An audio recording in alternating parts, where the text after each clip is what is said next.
هذا اليوم وفي هذا الحصاد. الرئيس هادي يمنح عددا من القادة الإماراتيين أوسمة الشجاعة نظرا لمواقفهم البطولية الشجاعة التي اجترحوها جنبا إلى جنب مع إخوانهم في اليمن. محافظ محافظة لحج يشكر دول التحالف العربي وفي مقدمتها السعودية ودولة الإمارات العربية المتحدة على الجهود التي تبذلها في مساندة المواطنين في المناطق المحررة وتذليل الصعاب أمامهم. مجهولون يطلقون النار على ضابط في الأمن السياسي بمدينة الشعب في العاصمة عدن وإصابته بإصابات بليغة تم نقله على إثرها إلى المستشفى. العثور على جثة موظف مستشفى البرهي مكبل اليدين ومقتولا في المملاح بعدن وعليه آثار التعذيب. عام البريقة يفتتح مدرسة الشعب الأساسية بعد إعادة تأهيلها من قبل الهلال الأحمر الإماراتي.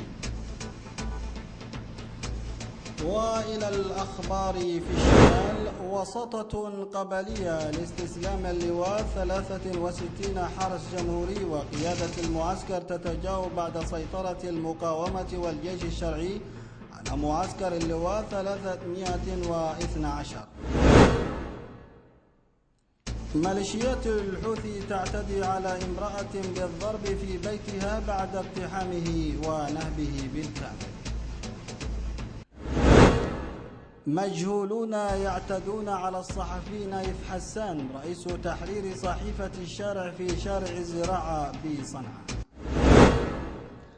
وإلى الأخبار العربية والدولية ومنها، كشف مصدران سعوديان مطلعان على خطط المملكة العربية السعودية للتدريبات العسكرية كجزء من إعدادها لمكافحة تنظيم داعش في سوريا أن عدد المتدربين قد يصل إلى 150,000 جندي، وأن معظم الأفراد سعوديين مع قوات مصرية وسودانية وأردنية داخل المملكة حاليا.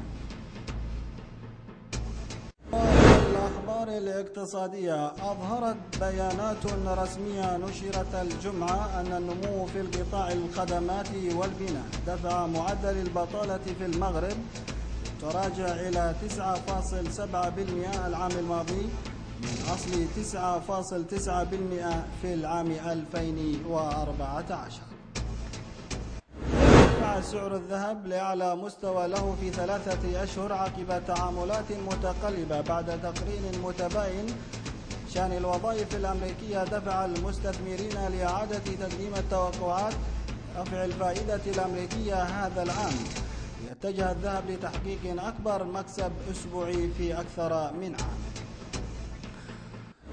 إلى الأخبار الرياضية، حسم ليستر سيتي قمة الجولة 25 بأرض مطارده مانشستر سيتي ليبتعد بصدارة البرلمان ليغ عندما فاز في ملعب الاتحاد ب3 أهداف لهدف ليرتفع رصيده في الصدارة إلى 53 نقطة. كشف الهولندي غويس هودينيك مدرب تشيلسي الانجليزي عن تلقيه عروض للتدريب في الدوري الصيني لكرة القدم. مستمعينا الكرام، بهذا الخبر ناتي وإياكم إلى ختام حصادنا لهذا اليوم قدمناه لحضراتكم من موقع يافع نيوز. في ختامه تقبلوا التحيات من التحرير الإخباري لبوسيد وعلي محسن، من التقديم محمد سالم بحمير، ومن الإشراف العام الزميل ياسر اليافي.